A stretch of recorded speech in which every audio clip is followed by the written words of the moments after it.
علیکم ورحمۃ اللہ وبرکاتہ۔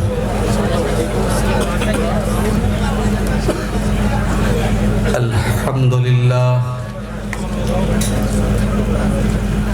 نحمده ونستعینه ونستغفره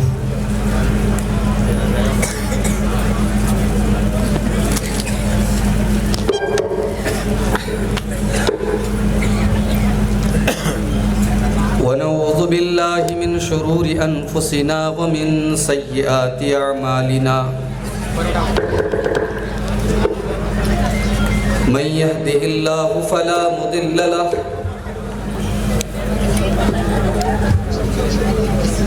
ومن يضلل فلا هادي له وأشهد أن لا إله إلا الله وحده لا شريك له وأشهد أن محمدًا عبده ورسوله يا أيها الذين آمنوا اتقوا الله حق تقاته ولا تموتن إلا وأنتم مسلمون يا أيها الناس اتقوا ربكم الذي خلقكم من نفس واحدة وخلق منها زوجها وبث منهما رجالا كثيرا ونساء واتقوا الله الذي تساءلون به والأرحام إن الله كان عليكم رقيبا يا أيها الذين آمنوا اتقوا الله وقولوا قولا سديدا يصلح لكم أعمالكم ويغفر لكم ذنوبكم ومن يطع الله ورسوله فقد فاز فوزا عظيما أما بعد فإن خير الحديث كتاب الله وخير الهدي هدي محمد صلى الله عليه وسلم وشر الأمور محدثاتها وكل محدثة بدعة وكل بدعة ضلالة وكل ضلالة في النار أعوذ بالله من الشيطان الرجيم بسم الله الرحمن الرحيم والمؤمنون والمؤمنات بعضهم أولياء بعض يأمرون بالمعروف وينهون عن المنكر ويقيمون الصلاة ويؤتون الزكاة ويطيعون الله ورسوله أولئك سيرحمهم الله إن الله عزيز حكيم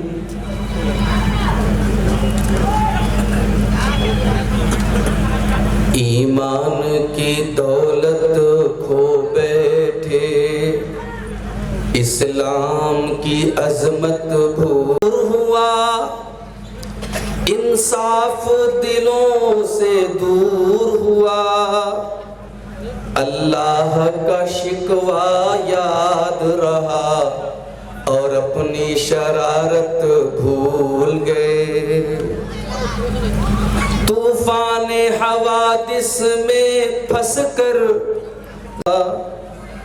انداز تغافل کے صدقے طوفان کی اذیت بھول گئے ہوتی ہیں نمازیں اب بھی تو دنیا کی نگاہوں میں لیکن ہوتی ہیں نمازیں اب بھی تو دنیا کی نگاہوں میں لیکن ایک سر کو جھکانا یاد رہا سجدے کی حقیقت بھول گئے میدان عمل سے دور ہوئے دولت کے نشے میں چور ہوئے میدان عمل سے دور ہوئے دولت کے نشے میں چور ہوئے کچھ رنگ طبیعت کیا بدلا انسان کی فطرت بھول گئے اس عالم ہستی میں اسلم کیا جانیے کیا کیا ہوتا ہے، اس عالم ہستی میں اسلم کیا جانیے کیا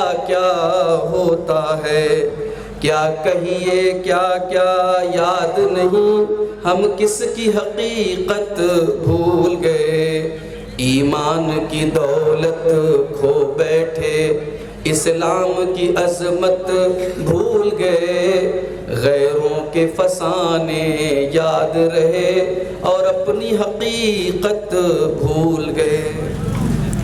صدر محترم،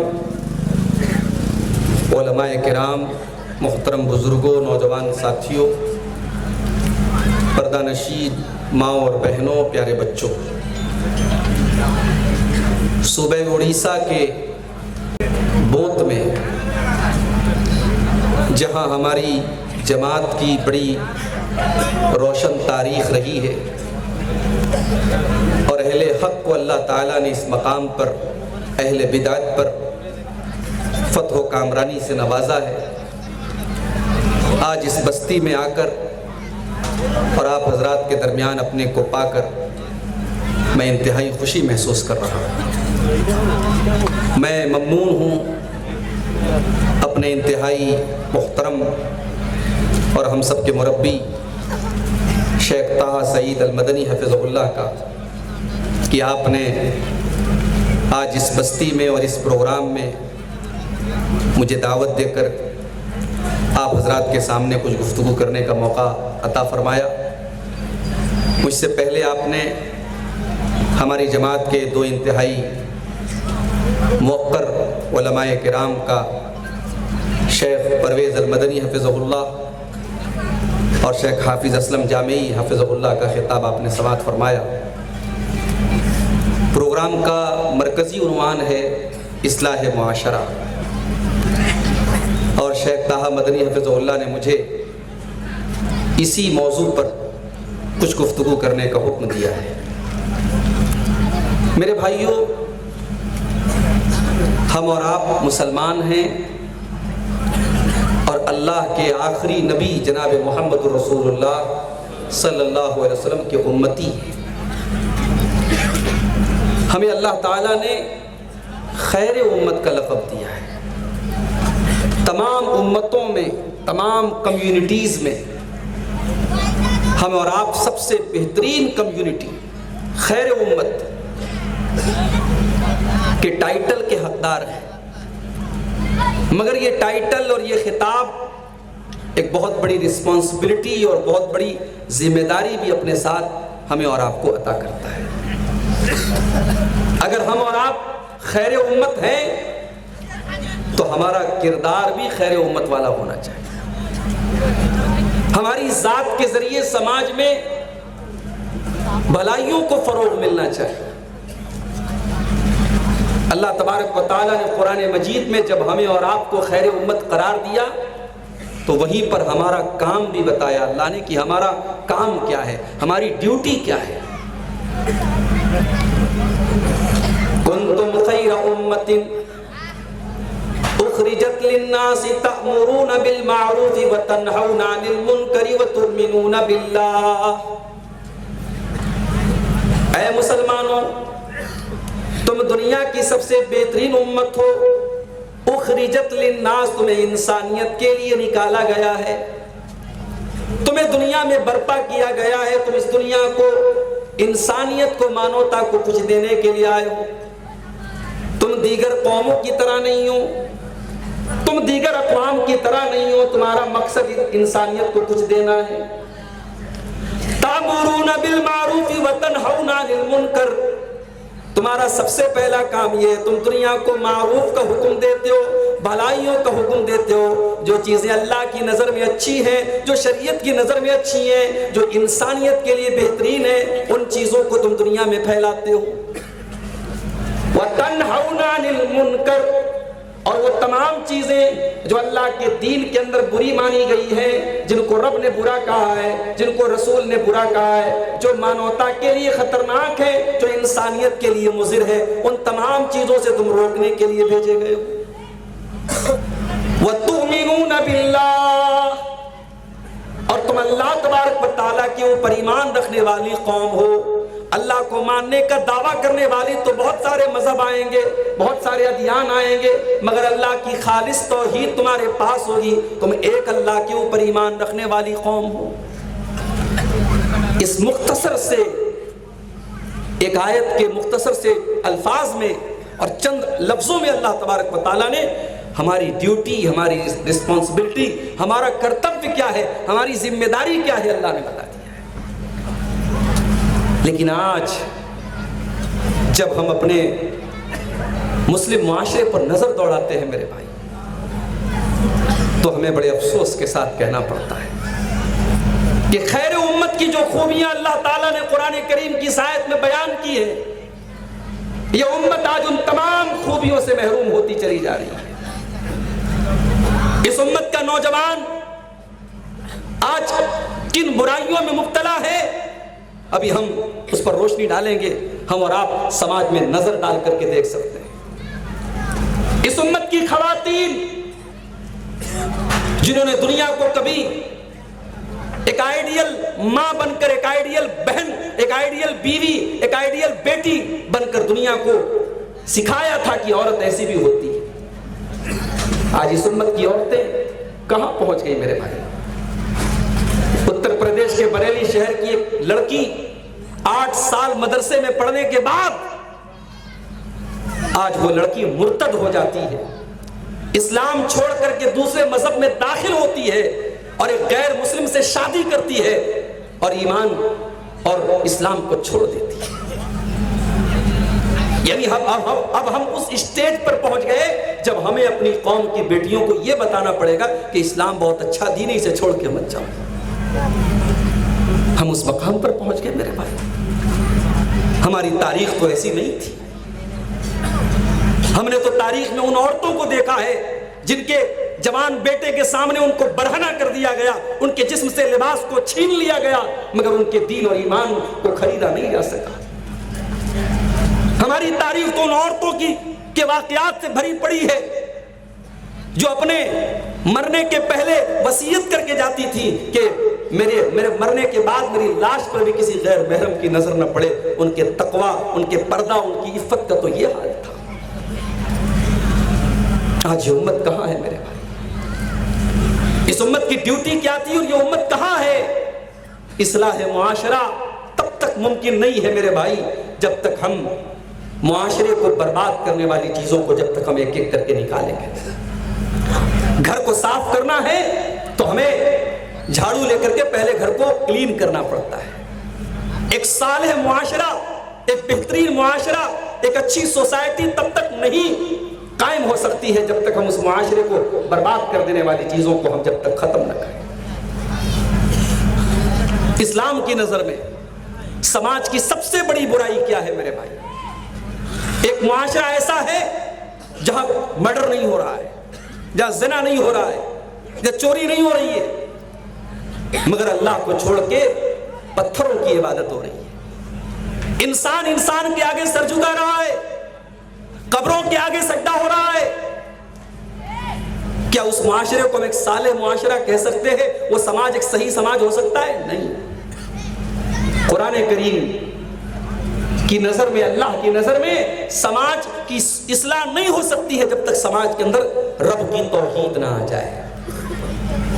ارے اصلاح کی بات چھوڑ دو، سماج میں امن اور شانتی قائم کرنا ہے تو جب تک کریٹر کی عبادت نہ کی جائے، جب تک پیدا کرنے والے اور خالق کی عبادت نہ ہو، تب تک سماج میں امن پیدا نہیں ہو سکتا۔ الذین آمنوا ولم یلبسوا ایمانهم بظلم اولئک لهم الامن وهم مہتدون۔ میرے بندو، جب تک ایمان کے ساتھ ساتھ تم اپنے ایمان کو ظلم سے بچاؤ گے نہیں، شرک سے بچاؤ گے نہیں، تب تک امن اور شانتی نہیں پا سکتے، ہدایت نہیں پا سکتے۔ امن اور چین قائم ہو نہیں سکتا، نہ دنیا میں نہ آخرت میں ہمیں نجات ملے گی جب تک ہم توحید کے راستے پر نہیں آئیں گے۔ دنیا کا سب سے بڑا انیائے، دنیا کا سب سے بڑا ظلم یہ ہے کہ انسان اللہ کے برابر کسی اور کو ٹھہرائے۔ اسی لیے اللہ تعالیٰ نے حضرت لقمان کی زبانی جو انہوں نے اپنے بچے کو نصیحت کی تھی، اللہ نے شرک کی خطرناکی کو بیان کرتے ہوئے فرمایا یا بنی لا تشرک باللہ ان الشرک لظلم عظیم، اے میرے بچے تو کبھی اللہ کے ساتھ شرک نہ کرنا۔ حضرت لقمان نے اپنے بچے کو بہت ساری باتیں بتائی، اخلاق کی تعلیم دی، نماز کا حکم دیا، اونچی آواز میں بات کرنے سے منع کیا اور تکبر سے روکا۔ اللہ نے تمام چیزوں کو بعد میں بیان کیا، سب سے پہلے سرو پرتھم سب سے پہلے اللہ تعالیٰ نے یہ والی بات نقل کی، لا تشرک باللہ، میرے بچے تو اللہ کے ساتھ شرک مت کرنا۔ آج ہمارے سماج میں بہت سارے اصلاح کے نام پہ، تبلیغ کے نام پہ، دعوت کے نام پہ بہت ساری تحریکیں چل رہی ہیں، مگر آپ جب ان کی گہرائی سے جا کر ان کا جائزہ لیں، ان کے یہاں سب کچھ ہے، توحید پر بات نہیں، عقیدے پر بات نہیں۔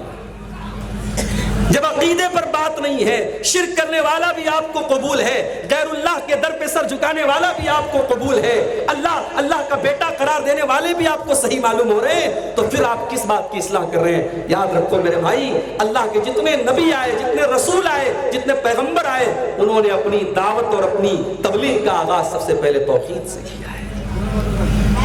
اور آج یہ امت بھی اگر کامیاب ہونا چاہتی ہے، یہ امت اگر آج دنیا میں اور آخرت میں سرخرو ہونا چاہتی ہے، تو اسے توحید کے راستے پر آنا پڑے گا۔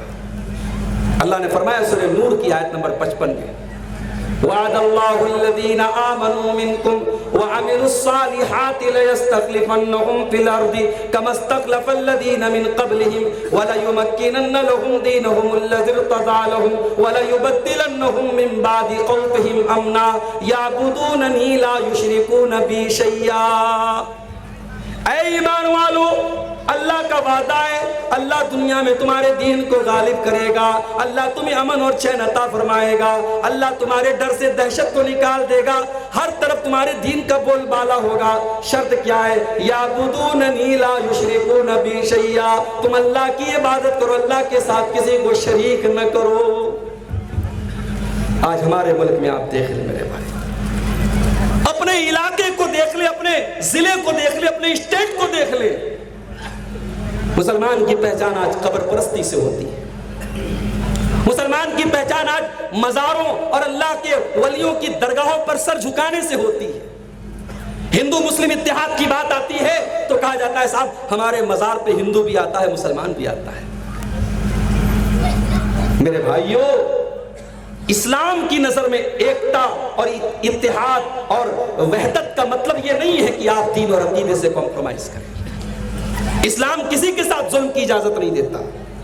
کوئی غیر مسلم آپ کے پڑوس میں رہتا ہے، اسلام نے پڑوسی کو تکلیف پہنچانے کی جتنی ممانعت کی ہے، کہیں یہ نہیں کہا کہ مسلمان ہے تو نقصان مت پہنچاؤ اور غیر مسلم ہے تو نقصان پہنچاؤ۔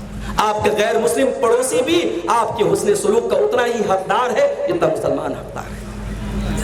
انسانیت اپنی جگہ ہے، حسن سلوک اپنی جگہ ہے، لیکن عقیدہ اپنی جگہ ہے، توحید سے کمپرومائز نہیں کرنا ہے۔ اپنے نبی کی سیرت اٹھائیے، اللہ کے پیارے نبی کے پاس ایسا بھی موقع آیا، مکہ کے کافروں نے یہ آفر کیا، اے محمد صلی اللہ علیہ وسلم آپ ایک کام کیجئے، ایک سمجھوتا کر لیجئے، ایک دن ہم آپ کے معبود کی اللہ کی عبادت کریں گے اور ایک دن آپ ہمارے 360 بتوں کی عبادت کر لیجئے، ایک دن ہم آپ کے دین پر چلیں گے اور ایک دن آپ ہمارے دین پر چلیے، مسئلہ حل ہو جائے گا، جھگڑا ختم ہو جائے گا۔ اللہ کے نبی نے کیا جواب دیا؟ اللہ نے قرآن کی سورت نازل کر دی، قُلْ يَا أَيُّهَا الْكَافِرُونَ لَا أَعْبُدُ مَا تَعْبُدُونَ وَلَا أَنَا عَابِدٌ مَا عَبَدتُّمْ وَلَا أَنْتُمْ عَابِدُونَ مَا أَعْبُدُ۔ اے نبی آپ اعلان کر دیجئے، اے کافروں، جس کی عبادت تم کرتے ہو اس کی عبادت میں نہیں کر سکتا، اور جب تک تم اپنے شرک کے اوپر قائم ہو، جس اللہ کی عبادت میں کرتا ہوں اس اللہ کی تم عبادت کر ہی نہیں سکتے ہو۔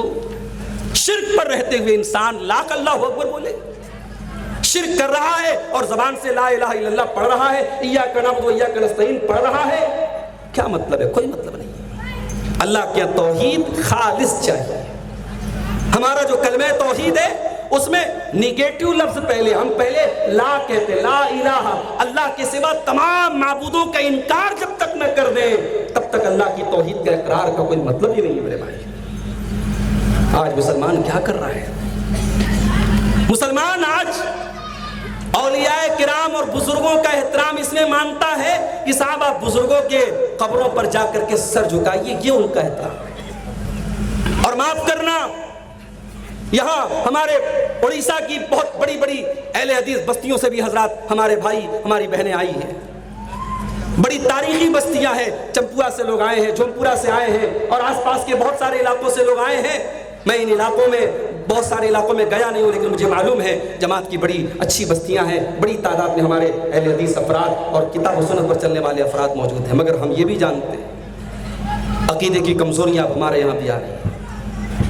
ہمارے یہاں بھی بچوں کے گلے میں تعویذ پہنا جانے لگا ہے، ہمارے یہاں بھی مائیں بچوں کو مالش کے بعد ماتھے پہ نظر کا ٹیکا لگانے لگی ہیں، ہمارے یہاں بھی بچے کو پیلیا ہونے پر پیلیا جھاڑنے والا وہ کافر مشرک، اس کے پاس لوگ لے جا کے پیلیا جھرواتے ہیں۔ یہ تمام چیزیں آج دیہاتوں میں ہو رہی ہیں اور اہل حدیث بستیوں میں ہو رہی ہیں۔ میرے بھائی، اہل حدیث صرف سینے پر ہاتھ باندھنے کا نام نہیں ہے، اہل حدیث صرف 8 رکعت تراویح پڑھنے کا نام نہیں ہے، اہل حدیث صرف زور سے آمین کہنے کا نام نہیں ہے۔ اہل حدیث اس منہج کا نام ہے جو منہج ہمیں جناب محمد رسول اللہ صلی اللہ علیہ وسلم نے دیا تھا۔ اہل حدیث اس صاف شفاف چشمے سے دین کو حاصل کرنے کا نام ہے جس چشمے میں شرک اور بدعت کی کوئی ملاوٹ نہ ہو۔ اپنی عورتوں کو، اپنے پریوار کو، اپنے بچوں کو شرک سے بچاؤ میرے بھائی، یہ اس وقت کا سب سے بڑا کام ہے میرے بھائی۔ ہمارے بچے ہمارے بعد اچھا مکان انہیں نصیب ہو نہ ہو، انہیں ڈھنگ کا کھانا نصیب ہو نہ ہو، انہیں اس ملک میں امن اور چین نصیب ہو نہ ہو، اگر رب کے پاس ہمارے بچے، ہماری اولاد، ہماری آنے والی نسل اگر توحید کے ساتھ گئی ہے میرے بھائی، تو ان کا بیڑا پار ہے، اور دنیا کی ساری لگژری لائف ان کو مل گئی، دنیا کی ساری نعمتیں ان کو مل گئی۔ اور توحید اگر کل قیامت کے دن اللہ نے پوچھا توحید لے کے آئے ہو کہ نہیں آئے ہو، اور ہمارے پاس توحید نہیں ہے میرے بھائی، ہم سے زیادہ خسارے میں، ہم سے زیادہ نقصان اٹھانے والا کوئی نہ ہوگا۔ اسی لیے ابراہیم علیہ السلام جب اللہ کی بارگاہ میں دعا کرتے ہیں تو کیا کہتے ہیں؟ وَإِذْ قَالَ إِبْرَاهِيمُ رَبِّ اجْعَلْ هَٰذَا الْبَلَدَ آمِنًا، اے اللہ اپنے بچے اسماعیل کو اور اپنی بیوی ہاجرہ کو مکہ میں چھوڑ کے جا رہا ہوں، بے آب و گیا سرزمین میں چھوڑ کے جا رہا ہوں، اے اللہ اس بستی کو تو امن والا بنا دے، چین والا بنا دے، سکون والا بنا دے۔ وَجُنُّبْنِي وَبَنِيَّ أَن نَّعْبُدَ الْأَصْنَامَ، اور اے اللہ مجھے اور میرے بچوں کو تو ہمیشہ شرک سے بچانا، بت پرستی سے بچانا، اے اللہ میرے گھر کے اندر کبھی شرک نہ آنے پائے۔ حضرت عبداللہ بن مسعود سے کسی نے کہا کہ آپ کی بیوی فلاں عورت سے دم کرواتی ہے، اور وہ ایک بیماری ہوتی تھی، بدن میں دانے نکل جاتے تھے، اور وہ عورت جو ہے غلط قسم کا رقیہ پڑتی ہے، شرکیہ رقیہ پڑتی ہے۔ حضرت عبداللہ بن مسعود نے کہا جاؤ، عبداللہ بن مسعود کا گھرانہ ہر قسم کے شرک سے بری ہے، جاؤ چیک کر لو، اگر میرے گھر میں شرک پایا گیا، اگر میری کوئی بیوی اس کام میں لت پت پائی گئی، عبداللہ بن مسعود اس عورت کو اپنے نکاح میں نہیں رکھے گا۔ یہ صحابہ کا مزاج تھا میرے بھائی۔ اپنی اولاد کی، اپنے بچوں کی، اپنے پریوار کی عقیدے کی فکر کرو۔ حضرت یعقوب علیہ السلام پیغمبر ہیں، پیغمبر کے بیٹے ہیں، پیغمبر کے باپ ہیں، ان کے باپ اسحاق بھی نبی، ان کے بیٹے یوسف بھی نبی، اور یعقوب علیہ السلام کے 12 بیٹے جن کو بنی اسرائیل کہا جاتا ہے۔ جب یعقوب علیہ السلام کا آخری ٹائم آیا، 12 بیٹے اپنے باپ کی موت کے ٹائم کھڑے ہوئے۔ ہمارے یہاں باپ کے انتقال کا ٹائم آتا ہے تو بچوں کو چنتا ہوتی ہے باپ کی وراثت کیسے بٹے گی، پراپرٹی کیسے بٹے گی، گھر کا بٹوارہ کیسے ہوگا، زیورات کا بٹوارہ کیسے ہوگا۔ باپ وصیت بھی کرتا ہے تو انہی چیزوں کی کرتا ہے۔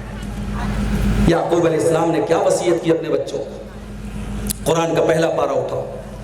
ام کنتم شہداء اذ حضر یعقوب الموت اذ قال لبنیہ ما تعبدون من بعدی قالوا نعبد الہک و الہ آبائک ابراہیم و اسماعیل و اسحاق الہا واحدا۔ یاد کرو جب یعقوب کی موت کا ٹائم آیا اور یعقوب کے بچے اپنے باپ کے پاس کھڑے تھے اور یعقوب سوال کر رہے تھے میرے بچوں تم میرے بعد کس کی عبادت کرو گے؟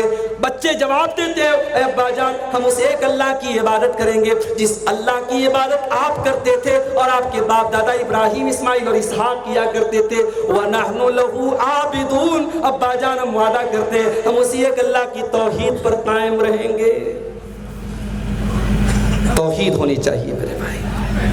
آج قرآن کی آیتیں بھری پڑی ہے توحید سے، اور مسلمان قرآن کو ماننے کا دعویٰ کر رہا ہے، اور مسلمان اپنے بزرگوں کے آگے جا کے سر جھکا رہا ہے، قبروں پہ جا کے سر جھکا رہا ہے.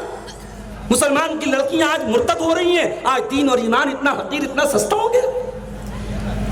اللہ قرآن میں سورہ حج میں فرماتا ہے یا ایھا الناس ضرب مثل فاستمعوا له ان الذين تدعون من دون الله لن يخلقوا ذبابا ولو اجتمعوا له.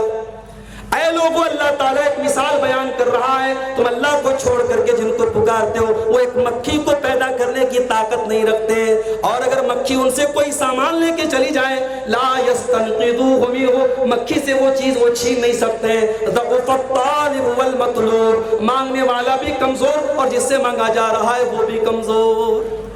مانگو تو اس اللہ سے مانگو میرے بھائی، اللہ سے مانگو. اللہ تو وہ ہے کہ اس سے نہیں مانگو گے تو وہ ناراض ہو جائے گا. اللہ یغضب حین ترکت سؤالہ وبنی آدم حین یغضب حین یسأل یغضب. عربی کا شاعر کہتا ہے کہ انسان سے مانگو تو انسان ناراض ہوتا ہے، اور اللہ سے نہ مانگو تو اللہ ناراض ہوتا ہے. اللہ کہتا ہے وقال ربکم ادعونی استجب لکم ان الذین یستکبرون عن عبادتی سیدخلون جہنم داخرین.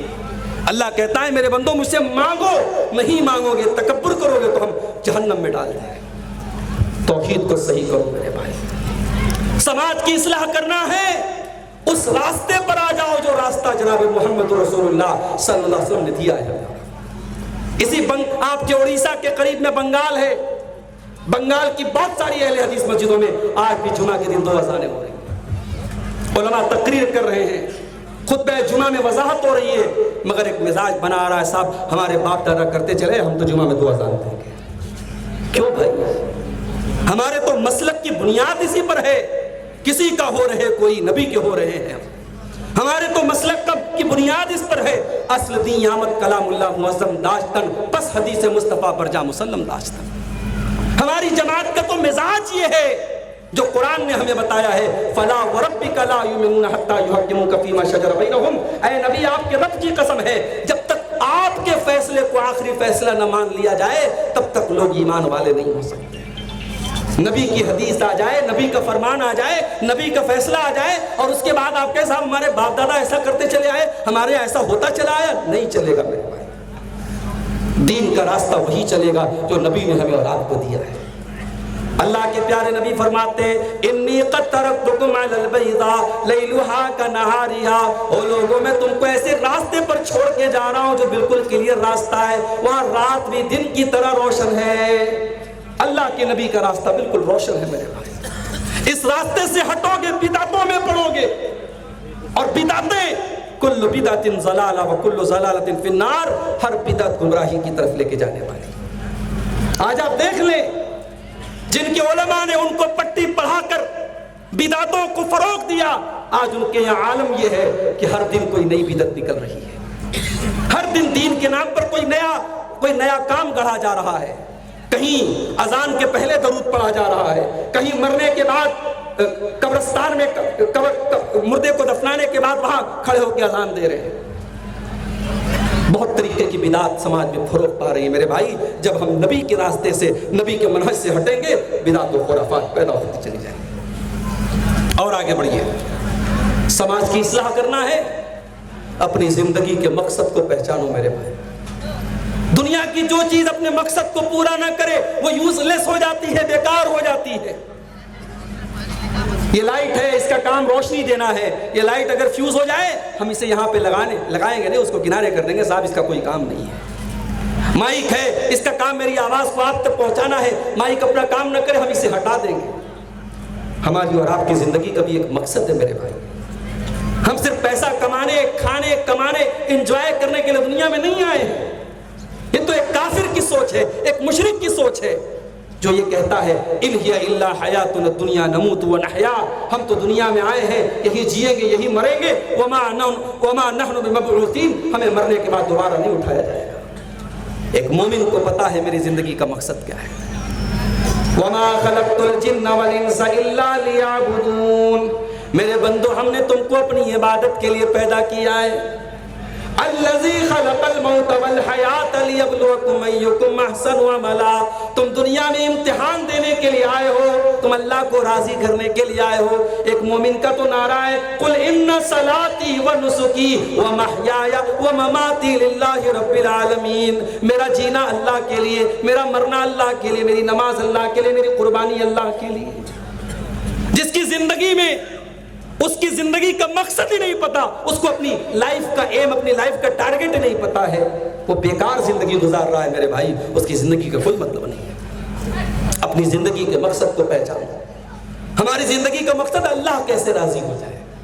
اور ایک بات بتاؤں, اللہ کو راضی کرنے کے لیے اگر دنیا ناراض ہوتی ہے تو ہو جائے. دنیا کو ناراض کر لو, اللہ کو ناراض نہ کرو. حضرت امیر معاویہ رضی اللہ تعالیٰ عنہ نے ایک مرتبہ حضرت عائشہ کو خط لکھا اور کہا کہ اما عائشہ, میں چاہتا ہوں کہ مجھے آپ کو نصیحت کر دیں, اور ایسی نصیحت کریں کہ نصیحت بڑی مختصر ہو. حضرت عائشہ رضی اللہ تعالیٰ عنہ نے اللہ کے پیارے نبی صلی اللہ علیہ وسلم کی ایک حدیث لکھ کر کے بھیج دی. کہا کہ میں نے اللہ کے نبی کو فرماتے ہوئے سنا ہے, من التمس رضا اللہ بسخط الناس کفاہ اللہ مؤونۃ الناس. جو اللہ کو راضی کر کے لوگوں کو ناراض کرتا ہے اللہ اس کے لیے کافی ہو جاتا ہے. ومن التمس رضا الناس بسخط اللہ, اور جو اللہ کو ناراض کر کے لوگوں کو راضی کرتا ہے وکلہ اللہ الی الناس, اللہ تعالیٰ اس کو لوگوں کے حوالے کر دیتا ہے. اللہ نظر کرم پھیر دیتا ہے, اللہ اس کی طرف دیکھتا بھی نہیں ہے. لوگوں کا کیا ہے میرے بھائی, لوگ تو آپ کی تعریف کرنے کے لیے بھی آپ کے مرنے کا انتظار کرتے ہیں. زندگی بھر لوگ آپ کے سے دشمنی کریں گے, جس دن مریں گے آپ کی قبر پہ مٹی ڈالنے کے ٹائم کہیں گے یار بڑا اچھا آدمی تھا, یہ بڑا اچھا آدمی تھا. سننے کے لیے آپ کو مرنا پڑے گا. یہ دنیا وہ ہے, اس دنیا کا مزاج وہ ہے. اللہ کو راضی کرو میرے بھائی. آج ہمارے یہاں شادی بیاہ کے معاملات آپ دیکھیں بڑے مشکل ہیں. ابھی کل وجے واڑہ میں ایک بھائی نے مجھے بتایا, ایک ایسی چیز بتائی, میں سن کر کے کانپ گیا میرے بھائی. ہمارے ملک میں ایک بہت بڑی کمپنی ہے, میں نام نہیں لوں گا چونکہ آن دا کیمرہ بات کر رہا ہوں, ایک ہوٹل کی بہت بڑی کمپنی ہے. ایک ایسی کمپنی ہے جو پورے ہندوستان میں ہوٹل چلاتی ہے, اور اس کے ہوٹل مشہور ہیں ان میریڈ کپلز کو الاؤ کرنے کے لیے. ان کے ہوٹلوں میں بغیر شادی شدہ جوڑے ان کے ہوٹلوں میں اجازت ہے کہ آ سکتے ہیں, ان سے کوئی ان کے اوپر سختی نہیں کی جائے گی. اس ہوٹل کمپنی نے اپنا پورے ملک کا جو سروے پیش کیا ہے, اس سروے کے مطابق ان کے ہوٹلوں کو بھارت میں سب سے زیادہ اگر کسی شہر میں یوز کیا گیا تو حیدرآباد میں یوز کیا گیا. اور حیدرآباد میں مسلم علاقوں میں مسلمان لڑکی اور لڑکیاں اس ہوٹل کا کثرت سے استعمال کر رہے ہیں. یہ قوم کہاں جا رہی ہے؟ یہ محمد رسول اللہ کی امت کہاں جا رہی ہے میرے بھائی؟ اس قوم کی بچیاں زناکاری اور بدکاری کی طرف جا رہی ہیں. اس قوم کے لڑکے عیاشی کی طرف جا رہے ہیں, اور آپ جہیز میں پڑے ہوئے ہیں, آپ بارات میں پڑے ہوئے ہیں, آپ چھوٹی چھوٹی رسموں کو اپنی ناک کا مسئلہ بنائے ہیں. اللہ کے واسطے میرے بھائی عقل کے اور ہوش کے ناخن لو. نکاح کو آسان کرو, اور سماج میں وہ عورتیں جو بیوہ ہو جائیں, جو مطلقہ ہو جائیں, ان کے بھی نکاح کا انتظام کرو. سماج میں کتنی مطلقہ عورتیں ہیں, کتنی بیوہ عورتیں ہیں جن کا نکاح نہیں ہوتا, عیب مانا جاتا ہے معاشرے میں, کوئی ان سے نکاح کرنا نہیں چاہتا, اور وہ عورتیں بھی آج بدکاری اور زناکاری کی طرف جا رہی ہیں. ہمارے یہاں شادی بیاہ میں ہم رسم و رواج کو فالو کرتے ہیں, اور یہی وجہ ہے حیدرآباد جیسے شہر میں جہاں شادیوں میں 14 طریقے کے کھانے ہوتے ہیں.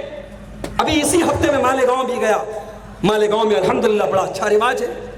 وہاں کہنے لگے صاحب ہمارے یہاں سمپل ایک طریقے کا کھانا ہوتا ہے, وہ بھی اگر استطاعت ہے کرو, ورنہ کوئی مسئلہ نہیں. غریب آدمی بڑی آسانی سے اپنی بیٹی کی شادی کر لیتا ہے, کوئی مسئلہ نہیں. ہم نے نکاح کو ایک چیلنج بنا دیا. ایک بھائی, ایک باپ جب اپنے کارنامے گناتا ہے تو کہتا ہے صاحب میں نے یہ کیا, میں نے مکان بنایا, میں نے حج کیا, میں نے عمرہ کیا, میں نے 4 بیٹیوں کی شادی کی. یعنی باپ اپنا کارنامہ بیان کرتا ہے تو اس کارنامے میں 4 بیٹیوں کی شادی بھی ہوتی ہے. بیٹی اتنی بڑی بوجھ بن گئی میرے بھائی, اللہ کی قسم میرے نبی نے تو بیٹی کو بوجھ نہیں بنایا, میرے اسلام نے تو بوجھ نہیں بنایا, میری شریعت نے تو بوجھ نہیں بنایا.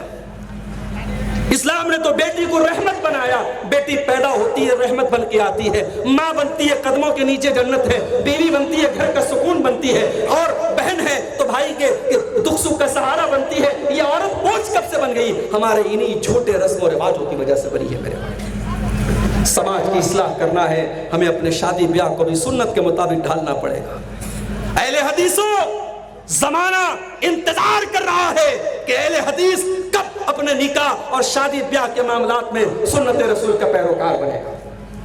اسی ملک میں ہریانہ کے ایک میوات کے گاؤں سے جب ہم یہ نیوز پڑھتے ہیں کہ وہاں بارات اور جہیز پر مکمل پابندی ہے, اور اس گاؤں میں بڑی آسانی سے, بڑی سادگی سے لڑکیوں کی شادی ہوتی ہے, ہمیں یہ خبریں سن کر کے بڑا سکون ملتا ہے. کاش ہمارے علاقوں میں اور اڑیسہ کی اہل حدیث بستیوں میں بھی یہ رواج پیدا ہو جائے, اور یہاں کے علماء یہ طے کر لیں کہ ہم بارات اور جہیز کا بائیکاٹ کریں گے. انشاءاللہ یہ رسمیں بھی ہماری بستیوں سے ختم ہو جائیں گی. میرے بھائی, آج حالات کیا ہے میرے بھائی؟ ہمیں اللہ کے نبی کی وہ حدیثیں یاد آتی ہیں جو آپ نے فرمایا, لا تقوم الساعة حتى يتساقط الناس تساقط الحمير. قیامت ہوٹلز کھل رہے ہیں جہاں نوجوان لڑکے, برقع نشین لڑکیاں پہنچ رہی ہیں. کیا یہ اس حدیث کی تصویر کشی نہیں ہو رہی ہے؟ کیا یہ حدیث ہمیں نظر نہیں آ رہی ہے کہ آج واقعی میں پبلک پلیس پر اور کھلم کھلا یہ حرام کام ہو رہا ہے؟ میرے بھائیوں, اگر آج زلزلے آ رہے ہیں, اگر کورونا جیسا وائرس آ جا رہا ہے, اور آج اگر دنیا بھر کی مصیبتیں ہمارے اوپر آ رہی ہیں, تو معاف کیجئے, قرآن کہتا ہے ظہر الفساد فی البر والبحر بما کسبت ایدی الناس. یہ خشکی اور تری میں جو بگاڑ ہے, جو فساد ہے, کہیں نہ کہیں ہمارے کرتوت اور ہماری بدعمالیاں اس کے ذمہ دار ہیں. بدکاری پھیل رہی ہے. اللہ کے پیارے نبی فرماتے, ابن ماجہ کی روایت, آپ نے فرمایا لَيُوشِكَنَّ نَاسٌ مِّنْ أُمَّتِي يَشْرَبُونَ الْخَمْرَ يُسَمُّونَهَا بِغَيْرِ اسْمِهَا. وہ زمانہ قریب ہے جب میری امت کے اندر لوگ شراب پیئیں گے نام بدل بدل کر کے. آپ حیرت کریں گے, مسلمانوں کے علاقوں اور بستیوں میں آج بڑی تیزی سے ڈرگس سپلائی کیا جا رہا ہے. مسلمانوں کے اسکول میں پڑھنے والے کلاس 9 اور کلاس 8 کے بچے جو ابھی جوانی کی دہلیز پر قدم جنہوں نے رکھا ہے, ان کو ڈرگس کا عادی بنایا جا رہا ہے. اور وہ ڈرگس ایسے ڈرگس ہیں جن کو ایک بار نوجوان نے جب اس کے جسم کے اندر وہ ڈرگس چلا گیا تو پھر ان کا جسم اس کا طلبگار اور ضرورت مند بن گیا, اور وہ ڈرگس اس کے پورے بدن کو بالکل کھوکھلا کر رہا ہے, پورے بدن کو برباد کر رہا ہے. آج ہمارا نوجوان ڈرگس کا شکار ہو رہا ہے. میرے بھائی, جس نبی نے شراب کو ہر برائی کی جڑ قرار دیا, اور جس نبی نے فرمایا کہ شراب پینے والا, پلانے والا, اس کو اٹھانے والا, اس کے لیے رس نچوڑنے والا, اس کی تیاری کرنے والا, سب پر اللہ کے نبی نے لعنت کی ہے. اور صحیح مسلم کی روایت ہے, اللہ کے نبی نے فرمایا جس نے دنیا میں شراب کو ہاتھ لگایا ہوگا, جس نے شراب پیا ہوگا, قیامت کے دن اللہ تبارک و تعالیٰ اسے دینۃ الخبال پلائے گا. صحابہ نے پوچھا, اللہ کے نبی دینۃ الخبال کیا ہے؟ آپ نے فرمایا یہ جہنمیوں کا پیپ اور مواد ہے, جہنمیوں کا پسینہ ہے جو اس شراب پینے والے کو پلایا جائے گا. میرے بھائیوں, آج اس امت کا ایک بڑا طبقہ شراب نوشی اور نشے کی لعنت میں گرفتار ہو رہا ہے. آگے آپ نے فرمایا یستحلون الحر والحریر. میری امت کے اندر زناکاری کو لوگ حلال کر لیں گے, اتنا زیادہ زناکاری ہونے لگے گی کہ اس کے حرام ہونے کا تصور مٹتا چلا جائے گا.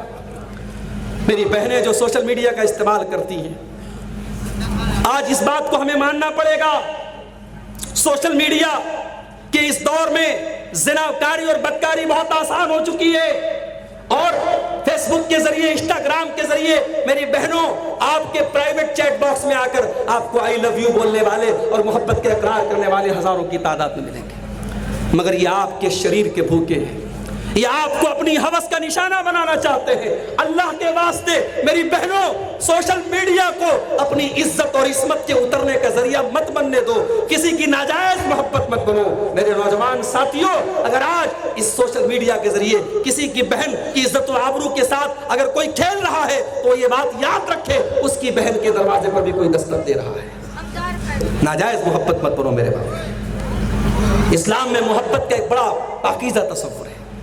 اسلام میں لو میرج نہیں ہے, اسلام میں لو آفٹر میرج ہے. اسلام یہ نہیں سکھاتا ہے کہ پہلے پیار کرو, محبت کرو, ملو جلو, اس کے بعد شادی کرو. اسلام کہتا ہے لڑکی ہے, لڑکی کا ایک گارجین ہے, اس کا باپ ہے, اس کا ذمہ دار ہے, وہ نکاح کے لیے رشتہ طے کرے گا. ہاں نکاح کے پہلے اسلام یہ کہتا ہے لڑکا لڑکی ایک دوسرے کو دیکھ لے، اس کی اجازت اسلام دیتا ہے تاکہ اس رشتے میں آگے چل کر کے درار نہ پیدا ہو، اور لڑکا یہ نہ کہہ سکے میں نے نہیں دیکھا تھا، لڑکی یہ نہ کہہ سکے میں نے نہیں دیکھا تھا۔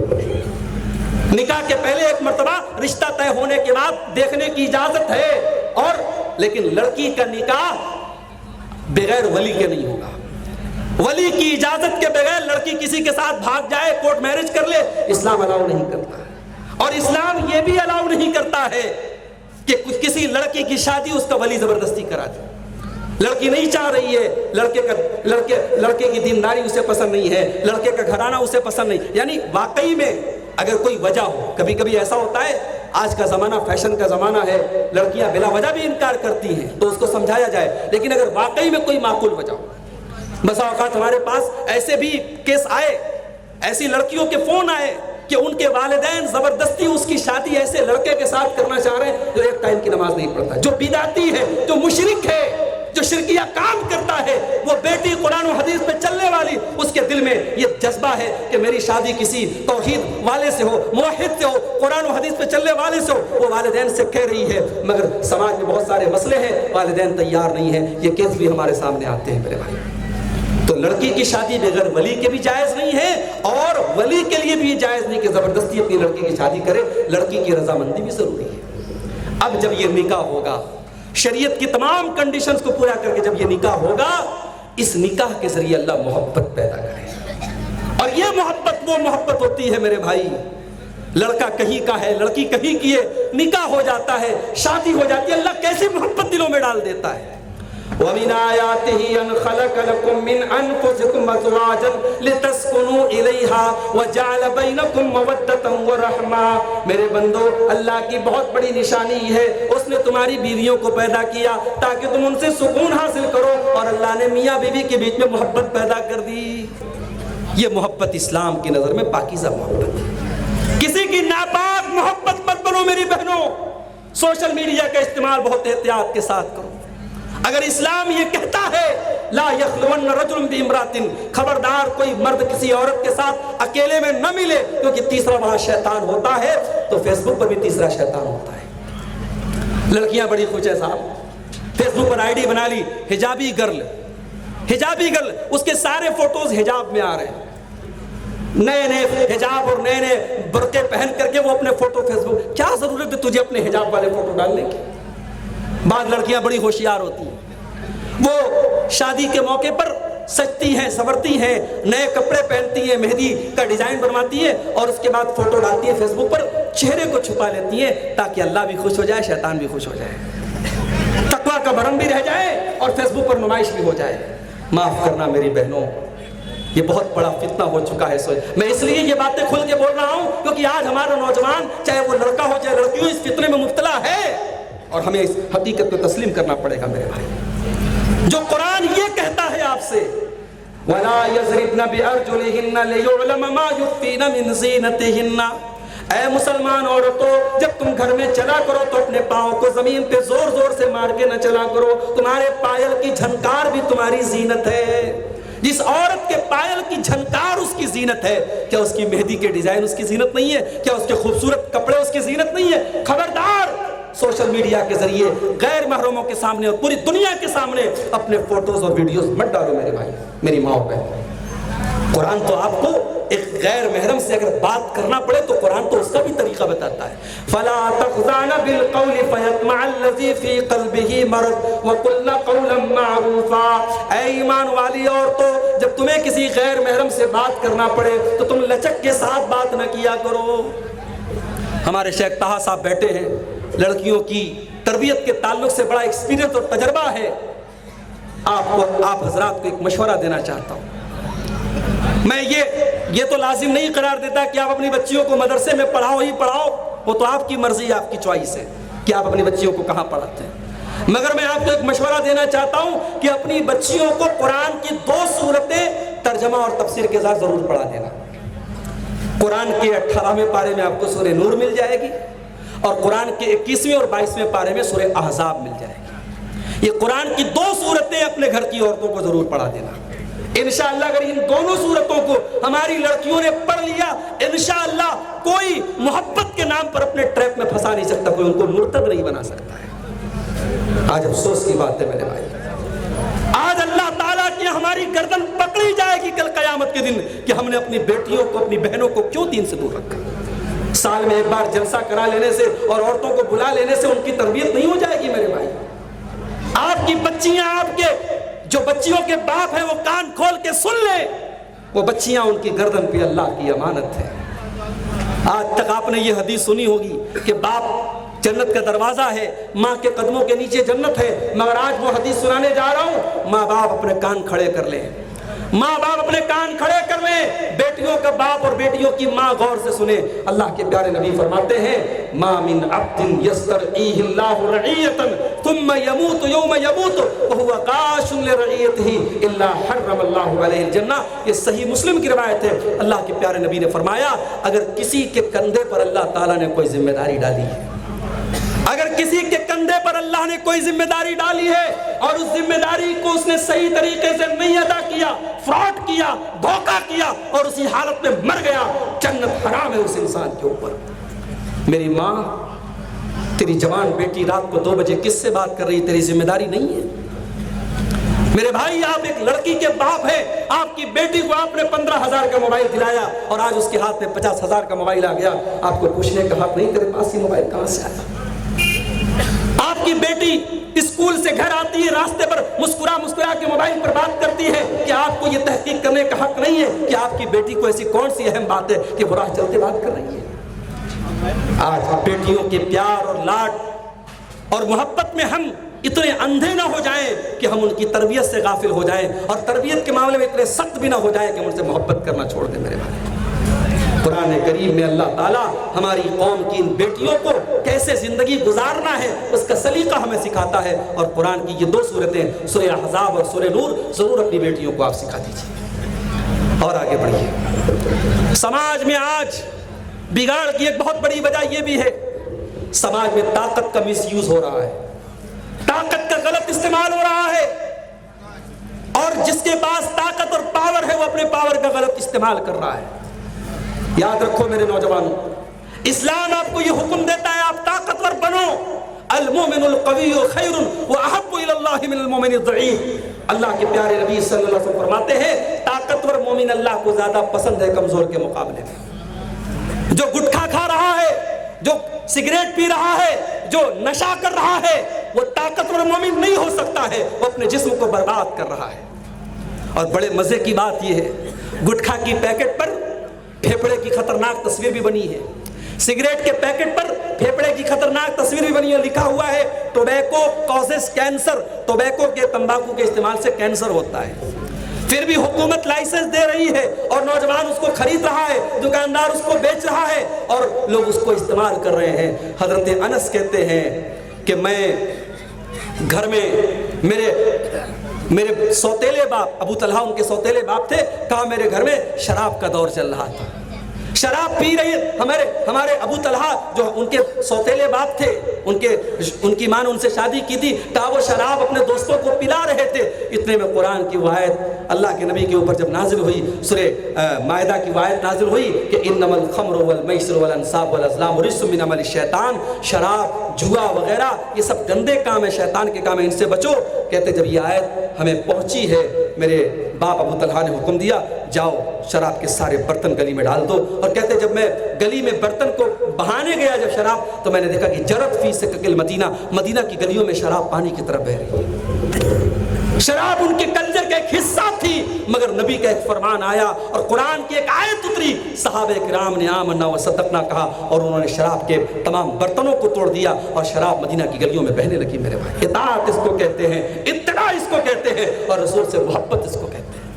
محبت رسول کے نام پہ ڈھکوسلے بہت ہو رہے ہیں آج، کہیں کیک کٹ رہا ہے، کہیں جلوس نکل رہے ہیں، کہیں جھنڈیاں لگ رہی ہیں، کہیں سال میں ایک مرتبہ بڑا پروگرام ہو رہا ہے۔ یہ ڈھکوسلے تو بڑے آسان ہیں، محبت رسول کا امتحان تو تب ہوتا ہے جب نبی کا کوئی حکم آپ کی محبوب چیز اور آپ کی پسندیدہ چیز ہے اور نبی کا حکم ہے کہ اس کو چھوڑ دو، وہاں امتحان ہے محبت رسول کا، اور صحابہ کرام اس محبت پر کھڑے اتر کر کے ہم کو دکھاتے ہیں۔ تو طاقتور بنو، اللہ کے نبی کہتے ہیں طاقتور مومن زیادہ پسند ہے، لیکن آپ کی طاقت کا مس یوز نہیں ہونا چاہیے، غلط استعمال نہیں ہونا چاہیے۔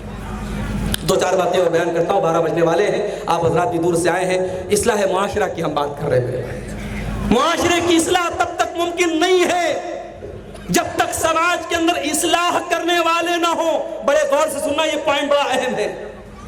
اللہ قرآن میں کہتا ہے وَمَا كَانَ رَبُّكَ لِيُهْلِكَ الْقُرَىٰ بِظُلْمٍ وَأَهْلُهَا مُصْلِحُونَ۔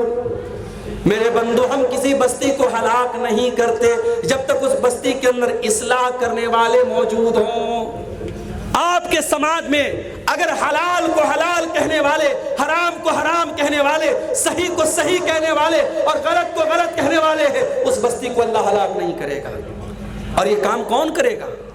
یہ کام انجینئر نہیں کرے گا، یہ کام ایڈوکیٹ نہیں کرے گا، یہ کام علماء کریں گے جو وقت کے فتنوں کو پہچانتے ہیں۔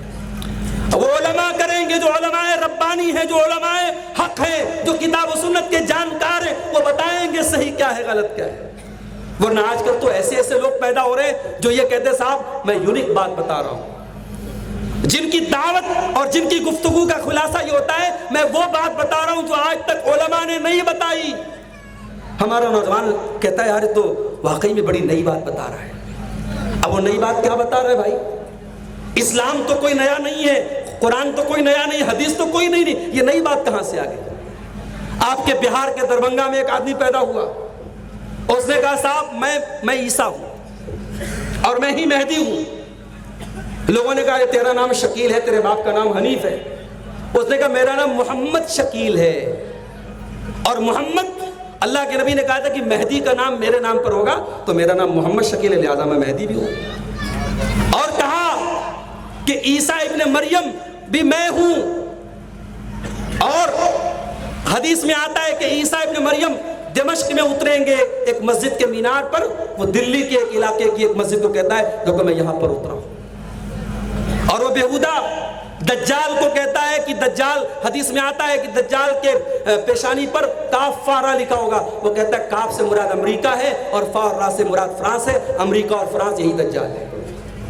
اب یہ سب بات علماء تو نہیں بتائیں گے بھائی، یہ بات تو علماء نہیں بتائیں گے۔ ظاہر ہے اگر یہ باتیں آپ کو اٹریکٹ کرتی ہیں۔ ابھی میں ایک صاحب کا ویڈیو سن رہا تھا، چند نوجوان لڑکے اسکول میں پڑھنے والے، ہائی اسکول کے انٹر کے بچے، ان کو بٹھا کر کے وہ پوچھ رہے تھے اچھا آپ لوگوں کو علماء کی کون سی بات اچھی نہیں لگتی؟ بولے علماء کو وہی پرانی باتیں، وہی صحابہ کی باتیں، وہی 313، وہی جنگ بدر، علماء کو تو یہی سب ٹاپک ملتے ہیں، ہم کو یہ سب باتیں اچھی نہیں لگتی۔ یعنی اگر اب نوجوان کو دین اچھا نہیں لگتا تو ہم دین کو گلیمرائز کر لیں۔ اب نوجوان کو اگر علماء کے سر پہ ٹوپی اچھی نہیں لگتی تو علماء کے سر سے ٹوپی اتار کے اب جو دنیا کے بڑے بڑے بالی ووڈ اور ہالی ووڈ کے جو ایکٹرز ہیں ان کا لباس پہناؤ تاکہ نوجوان اٹریکٹ ہو جائے۔ تو یہ تو بھائی ہم سے نہیں ہو سکتا ہے، یہ تو مناسب بھی نہیں ہے۔ دین کا جو راستہ نبی نے بتایا، جو صحابہ نے جس راستے پر چلے، سلف صالحین چلے، وہی ہماری کامیابی کا راستہ ہے میرے بھائی۔ ابھی شیخ پرویز مدنی صاحب نے امام مالک کا ایک جملہ پڑھا تھا، بڑا پیارا جملہ تھا، نوٹ کر لو اس کو، یاد کر لو، دماغ کے کسی کونے میں فٹ کر لو اس کو۔ امام مالک کا بڑا پیارا جملہ ہے۔ امام مالک کہا کرتے تھے لن يصلح آخر هذه الامة الا بما صلح به اولها۔ اس امت میں بعد کے لوگ کامیاب نہیں ہو سکتے ہیں، ان کی کامیابی کا نسخہ نہیں ہے مگر وہی نسخہ ہے جو اس امت کے پہلے کے لوگوں کے پاس تھا، وہی قرآن ہے، وہی حدیث ہے، وہی نبی کی سیرت ہے، وہی نبی کا طریقہ ہے میرے بھائی۔ ایک ہمارے پڑوسی ملک میں ایک صاحب ہے، انجینئر صاحب، ہمارے نوجوان بڑی تیزی سے ان کی طرف بھی مائل ہو رہے ہیں۔ ان کا نعرہ کیا ہے؟ نہ میں بابی نہ میں وہابی، میں ہوں مسلم علمی کتابی۔ بھائی یہ جو تم مسلم علمی کتابی اپنے آپ کو کہتے ہو، یہ جو تم مشن لے کے چلے ہو، یہ مشن تم سے پہلے کبھی تھا کہ نہیں تھا؟ امام مالک تو ایسے نہیں تھے، امام احمد ابن حنبل تو ایسے نہیں تھے، امام بخاری تو ایسے نہیں تھے۔ تمہاری جو سوچ ہے، تم صحابہ کی ایک جماعت کو برا بھلا کہتے ہو۔ تم کہتے ہو میں اگر علی کے دور میں ہوتا تو میں علی کے ساتھ جنگ لڑتا، میں معاویہ کے خلاف لڑائی لڑتا۔ تم صحابہ کی ایک پوری جماعت کو غلط کہہ رہے ہو۔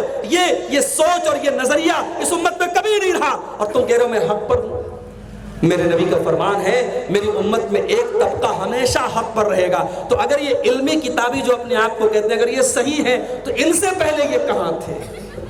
میرے بھائیوں اپنے علماء سے جڑو۔ اللہ کے نبی فرماتے ہیں قیامت کے پہلے اللہ تعالیٰ علماء کو اٹھا لے گا. حتیٰ اذا لم یبق عالما، یہاں تک کہ جب علماء دنیا سے چلے جائیں گے، اتخذ الناس رؤوسا جہالا، لوگ جاہلوں کو اپنا سردار بنا لیں گے. اور جب جاہلوں کو سردار بنا لیں گے، فَسُئِلُوا فَأَفْتَوْا بِغَيْرِ عِلْمٍ، جن کو قرآن پڑھنا نہیں آتا، جن کو عربی زبان نہیں آتی، وہ دین کا مطلب بتائیں گے، وہ اسلام کا مطلب بتائیں گے، وہ علامہ کہلائیں گے، وہ محدث کہلائیں گے، وہ مفسر کہلائیں گے، وہ قرآن کی تفسیر کریں گے. تو بہت ہوشیار رہو میرے بھائی، علماء سے اپنے آپ کو جوڑو. اور آخری بات بیان کر کے بات ختم کر رہا ہوں. سماج کی اصلاح کرنا ہے. عربی کا ایک جملہ ہے، بڑا پیارا جملہ ہے، المرأة نصف الامہ، عورت سماج کا آدھا حصہ ہے. عورت سماج کا آدھا حصہ ہے اور باقی آدھے کو جنم دینے والی بھی عورت ہے. جس سماج کی عورت صحیح نہیں ہوگی، اس سماج میں ایک اچھی ماں نہیں ہوگی، اس سماج میں ایک اچھی بیوی نہیں ہوگی، اس سماج میں ایک اچھی بیٹی نہیں ہوگی، وہ سماج کبھی نہیں سدھر سکتا میرے بھائی. رشتے ناطے میں دینداری کو ترجیح دو. خوبصورتی نہ ہو چلے گی، برادری آپ کی برادری کی لڑکی نہ ہو چلے گی، آپ کی جتنی دولت نہ ہو چلے گی، لیکن دینداری اگر نہیں ہے تو گھر کو جہنم بنا دے گی وہ عورت میرے بھائی. اسی لیے اللہ کے پیارے نبی صلی اللہ علیہ وسلم جب رشتہ کرنے کی بات آتی ہے تو کیا فرماتے ہیں؟ تُنْكَحُ الْمَرْأَةُ لِأَرْبَعِينَ لِمَالِهَا وَلِحَسَبِهَا وَلِجَمَالِهَا وَلِدِينِهَا. عورت کی شادی ہوتی ہے تو 4 چیزیں دیکھی جاتی ہیں. مال دیکھا جاتا ہے، خوبصورتی دیکھی جاتی ہے، خاندان دیکھا جاتا ہے، اور دینداری دیکھی جاتی ہے. آپ نے فرمایا فَاصْبِرْ بِذَاتِ الدِّينِ تَرِبَتْ يَدَاكَ، دیندار لڑکی کو تم اپنے گھر میں لے کے آ جاؤ، کامیاب ہو جاؤ.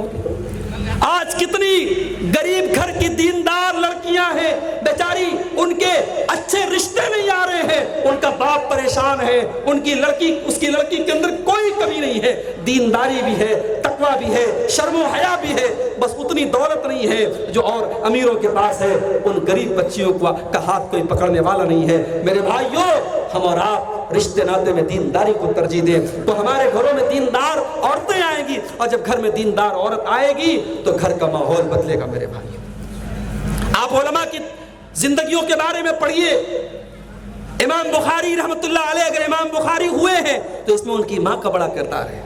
امام احمد بن حنبل کہتے ہیں میں چھوٹا سا تھا، میرے باپ کا انتقال ہو گیا، میری ماں نے مجھے پڑھایا لکھایا اور روزانہ مجھے صبح صبح تیار کرتی تھی اور وقت کے امام کے پاس بھیجتی تھی کہ جا اس کے پاس تو جا کر کے علم حاصل کر.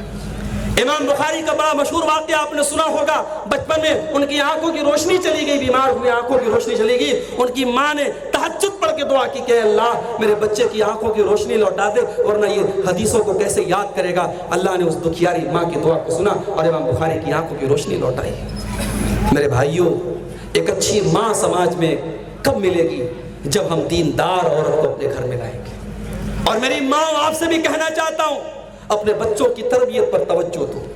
قرآن کریم کہتا ہے قُوا أَنفُسَكُمْ وَأَهْلِيكُمْ نَارًا، اپنے آپ کو اور اپنے گھر والوں کو جہنم کی آگ سے بچاؤ.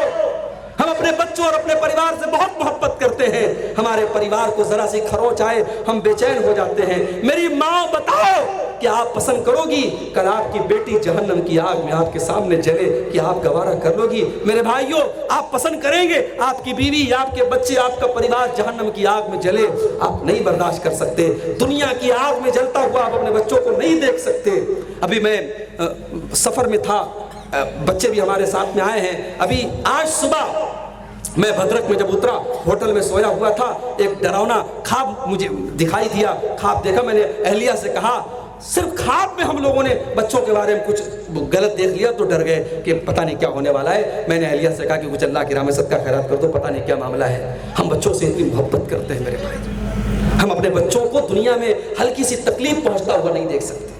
جن بچوں سے ہم اتنا پیار کرتے ہیں، جس فیملی سے اتنی محبت کرتے ہیں، اس فیملی کو آخرت میں کامیابی دینے کے لیے ہم اور آپ کیوں نہیں سوچتے میرے بھائی؟ اپنے بچوں کی آخرت کی چنتا کرو میرے بھائی. اور بچوں کی آخرت کو اگر بنانا چاہتے ہو، پہلے اپنے آپ کو نیک اور صالح بناؤ.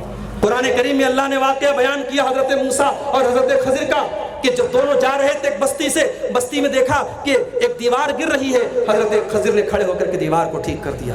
حضرت موسیٰ نے کہا یہ بخیل لوگ تھے، ہمیں کھانا تک نہیں کھلایا، آپ نے ان کی دیوار کو کیوں ٹھیک کر دیا؟ تو حضرت خضر نے کیا جواب دیا؟ کہا کہ وَأَمَّا الْجِدَارُ فَكَانَ لِغُلَامَيْنِ يَتِيمَيْنِ فِي الْمَدِينَةِ وَكَانَ تَحْتَهُ كَنْزٌ لَهُمَا. کہا کہ اے موسیٰ، وہ دیوار 2 یتیم بچوں کے مکان کی دیوار ہے. اس مکان میں 2 یتیم بچے رہتے ہیں. وَكَانَ أَبُوهُمَا صَالِحًا, اور ان دونوں بچوں کا باپ نیک انسان تھا. اے موسیٰ, مجھے اللہ نے حکم دیا کہ باپ نیک تھا. نیک باپ نے اپنا خزانہ دیوار کے نیچے چھپایا تھا. دیوار گر جاتی, خزانہ گاؤں والے لوٹ لیتے. اللہ نے مجھے حکم دیا, میں نے دیوار کو گرنے نہیں دیا, تاکہ کل جب وہ بچے جوان ہو جائیں اپنے باپ کا خزانہ پالے. اس آیت کی تفسیر میں علامہ ابن کثیر لکھتے ہیں, حفظا بصلاح ابیہما, ان دونوں یتیم بچوں کے مال کو اللہ نے بچایا. کیوں بچایا؟ باپ کی نیکی کی وجہ سے. باپ نیک تھا, اللہ نے خزانے کو برباد نہ ہونے دیا. آپ اپنے بچوں کے لیے کیا کر رہے ہیں؟ کوئی پراپرٹی خرید رہا ہے, کوئی LIC کی پالیسی لے رہا ہے, کوئی بینک بیلنس اکٹھا کر رہا ہے. ٹھیک ہے, آپ دنیا میں جائز حد میں رہ کر کے بچوں کا فیوچر بنا رہے, اچھی بات ہے, لیکن آخرت کی کامیابی جب تک اپنے بچوں کے لیے آپ اس کے لیے محنت نہیں کریں گے. اور وہ محنت کیسے کرنا ہے؟ ہمیں اپنے آپ کو دیندار بنانا ہے. میرے بھائی, میری ماں اور بہنوں, آپ پردہ دار بنیے, آپ شرم و حیا والی بنیے, انشاءاللہ آپ کی بیٹی بھی آپ کے نقش قدم پہ چلے گی. میرے بھائیوں, آپ فجر کی نماز میں اٹھیے, آپ کا بیٹا جب دیکھے گا صبح 5 بجے میرا باپ سردی کی رات میں اٹھتا ہے اور ٹھنڈے ٹھنڈے پانی سے وضو بنا کے مسجد میں جاتا ہے, آپ کا بیٹا آپ کے زبان سے کہنے والے جملے بعد میں اثر کریں گے, آپ کا عمل پہلے اثر کرے گا. آپ کی نیکی, آپ کا تقوی, آپ کی دینداری آپ کے پورے گھر میں امن و سلامتی کو, آپ کے پورے گھر کو امن و سلامتی کا گہوارہ بنائے گی. تو میرے بھائیوں, اصلاح معاشرہ کے تعلق سے یہ چند بکھری باتیں تھی. خلاصہ یہ ہے, میں نے جو آیت آپ کے سامنے پڑھی تھی سورہ توبہ کی, اس آیت میں اللہ تعالیٰ نے ہم تمام مسلمانوں کو ہماری ذمہ داری یاد دلاتے ہوئے فرمایا, والمؤمنون والمؤمنات بعضهم اولیاء بعض, کہ مومن مرد اور مومن عورتیں ایک دوسرے کے مددگار ہوتے ہیں. یأمرون بالمعروف, وہ ایک دوسرے کو نیکی کا حکم دیتے ہیں. وینہون عن المنکر, اور برائی سے روکتے ہیں. ویقیمون الصلاۃ, نماز قائم کرتے ہیں. ویؤتون الزکاۃ, زکات ادا کرتے ہیں. ویطیعون اللہ ورسولہ, اور وہ اللہ اور اس کے رسول کی اطاعت کرتے ہیں. اللہ نے فرمایا اولئک سیرحمہم اللہ, یہی وہ لوگ ہیں جن پر اللہ تعالیٰ رحم فرمائے گا. ان اللہ عزیز الحکیم, اللہ تعالیٰ طاقتور حکمت والا ہے. میرے بھائیوں, اللہ تعالیٰ نے جو ہماری یہ ذمہ داریاں بتائی ہیں ہم ان پر عمل کریں. ایک دوسرے کو ہم نیکی کے کاموں میں سپورٹ کریں, اور جہاں غلط کام دیکھیں, جہاں برا کام دیکھیں, ہم روکنے کی کوشش کریں, ہم سمجھانے کی کوشش کریں, ہم اصلاح کی کوشش کریں. اور اصلاح کی شروعات اپنی ذات سے کریں, اپنے گھر سے کریں, اپنے پریوار سے کریں. ہمارا پریوار, ہماری فیملی دین سے جڑ جائے, انشاءاللہ ایسی ہر پریوار اگر سوچے گا سماج کی اصلاح ہو جائے گی. میں دعا کرتا ہوں رب العالمین سے, اللہ تعالیٰ آج کے اس پروگرام میں, موسم ٹھنڈا تھا, موسم سرد ہے, پھر بھی آپ حضرات اپنے دور دراز کے علاقوں سے چل کے آئے ہیں. اللہ, ہماری مائیں بہنیں بھی بڑی اچھی تعداد میں آئی ہیں. اللہ ہم سب کا آنا جانا, ہمارا یہاں جمع ہونا قبول فرمائے. رب العالمین جلسے کے منتظمین کی اس محنت اور کوشش کو قبول فرمائے. اللہ ہم سب کو کہنے سننے سے زیادہ عمل کی توفیق عطا فرمائے. اللہ ہمارے تمام دینی کاموں میں اخلاص پیدا فرما دے. رب العالمین ہماری روزی روٹی میں برکت عطا فرمائے. رب العالمین ہمارے بیماروں کو شفا عطا فرمائے. اللہ ہمارے ملک کی بھی حفاظت فرمائے. ہمارے ملک میں جو لوگ شر پھیلانا چاہتے ہیں, جو ہمارے ملک میں فرقہ پرستی پھیلانا چاہتے ہیں, ملک کا امن چین برباد کرنا چاہتے ہیں, اللہ ایسی قوتوں اور ایسی طاقتوں کو ناکام کر دے. اللہ ان کے منصوبوں پر پانی پھیر دے. رب العالمین ہمارے ملک کو امن چین کا گہوارہ بنا دے. رب العالمین ہمارے جان و مال کی, ہماری عزت و آبرو کی, ہماری مساجد کی, ہمارے دینی اداروں کی, ہمارے علماء کی حفاظت فرمائے. رب العالمین ہم سب کو جب تک دنیا میں زندہ رکھے اسلام پر اور توحید پر قائم رکھے, اور ہم سب کا خاتمہ ایمان پر ہو. آمین. اور ربنا تقبل منا انك انت السميع العليم وتب علينا انك انت التواب الرحيم. وصلى الله تعالى على نبينا محمد وعلى اله وصحبه اجمعين. والسلام عليكم ورحمة الله وبركاته.